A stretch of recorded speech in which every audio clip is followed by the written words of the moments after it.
the sexy one, right? Now, he's on pace to be rewarded.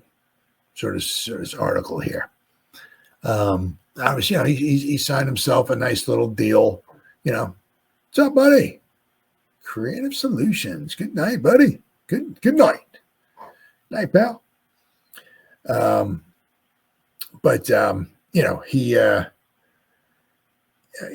It's obviously it's not the easiest for him in the world for sexy, but he's putting up some good numbers. He's really putting up some good numbers, and for what he's getting paid, I'll tell you what, the man is more than worth it.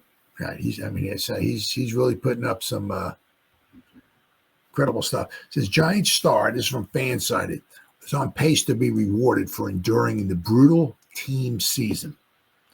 New York's defense has been an anomaly during its abysmal season as a whole this year. New York Giants are not having a good season again. And on paper, at 2-7, the team is on track to select in the top 10 of the 2025 NFL Draft, like it did this year. While no progress seems to have been made. Nope.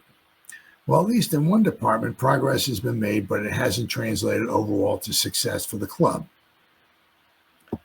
Entering Week 10, the New York Giants defense leads the NFL in sacks with 35, and nose tackle Dexter Lawrence has been a huge part of that. He leads the team and is second in the league with 9 sacks.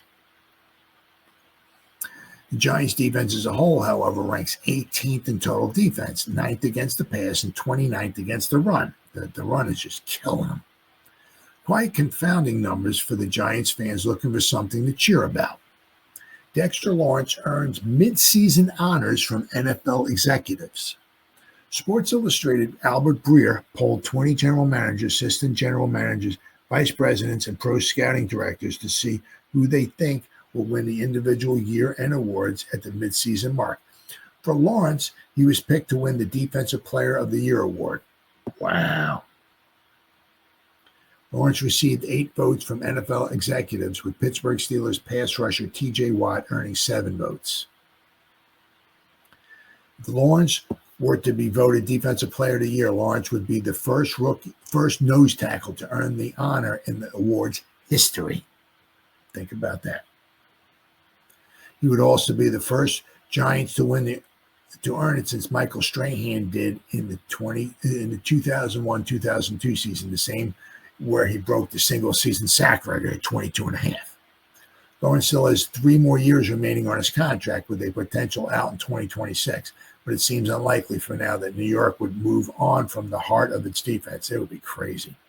Defensive Player of the Year honors would only add more value to the potential extension if Lawrence seeks it. Absolutely. My goodness. Let's see here.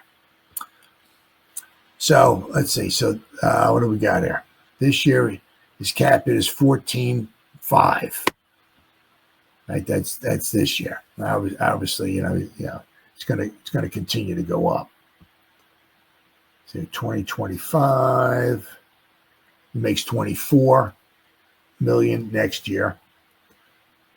But even though he's making maybe 24 next year, we're still gonna have some salary cap, especially if we cut Daniel Jones or release him, right?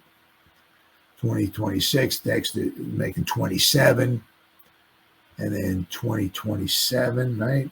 Dexter's making 26. So, if the Giants, wanted to, right? Defense was good enough. Yeah. After that, I don't. Yeah.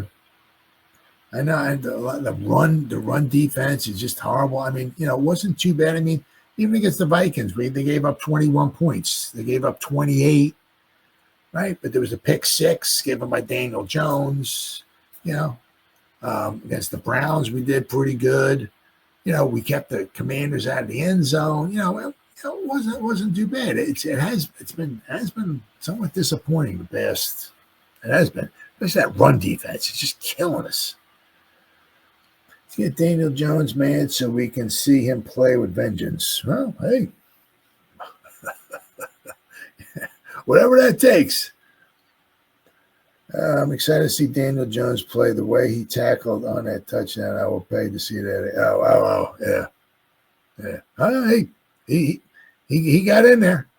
Unfortunately, we needed one more of those touchdowns against the Commanders to win that game. But I mean, if he's going to do it, tomorrow would be a good day because the Panthers are just not a good team. Not a super spectacular team. That is for sure. So the Giants are going to get a win. Tomorrow would be the day. I mean, if we lose to the Panthers tomorrow, oh, man, that would not be good. But the Giants want to, maybe, give he'd be what? He'd be 30. I mean, I could certainly see where he would want to play a few more years after that. It all depends upon his health and everything like that. But I think it would be his final year, would be in 2027. His cap hit would be $26 million. Now the Giants once again could give him a couple more years, right? Add on a couple more years, and maybe they could start bringing some of those cap hits down, right, for these next couple years or so. Instead of it being 26 million or 27 million, whatever, maybe bringing some of that cap down. But I mean, the guys were, we lose tomorrow, the internet will go crazy. Oh yeah, I mean, tell you what, boy. I mean, literally. I mean, I don't want to be mean to Carolina, but I mean, really, they're like, maybe them and the Patriots or something. I mean, they're truly a bad team, truly. Yeah, I mean, the Giants are a bad team, but I think they're better than the Panthers. And the Giants play better on the road. They play better away from MetLife Stadium for whatever reason. Right? We're about as far away from MetLife Stadium as you can possibly get. Right? Play a football game. So the Giants ought to feel right at home tomorrow. So the Giants should hopefully take care of business tomorrow. But I mean, with Sexy, I mean, he if he wants maybe give add another couple of years onto his contract or something like that, right? I mean, reward the guy. Like Dana, I always want to see. Oh, well, if you like Daniel Jones, well, you want to see him. I want to see him. Oh, I thought I said you want to see him play. You want to see him stay. Oh, well, that may not be up to him. I mean, the Giants might want to let him go. So I'll have to wait and see. I said the Giants do let him go. They'll want to save themselves some cap space for next year. So that's going to be very interesting to see after this season's over with, right? What they do with Daniel Jones. Because if they let him go, right, we got to get somebody else in here. Now, whether it's somebody in the free agency or whether it's somebody in the draft, we got to bring somebody else in here. We just can't have Drew Lock and Tommy DeVito. I mean, so we got, if we're going to let him go, we got to bring somebody else in. That's for darn sure. That's for darn sure.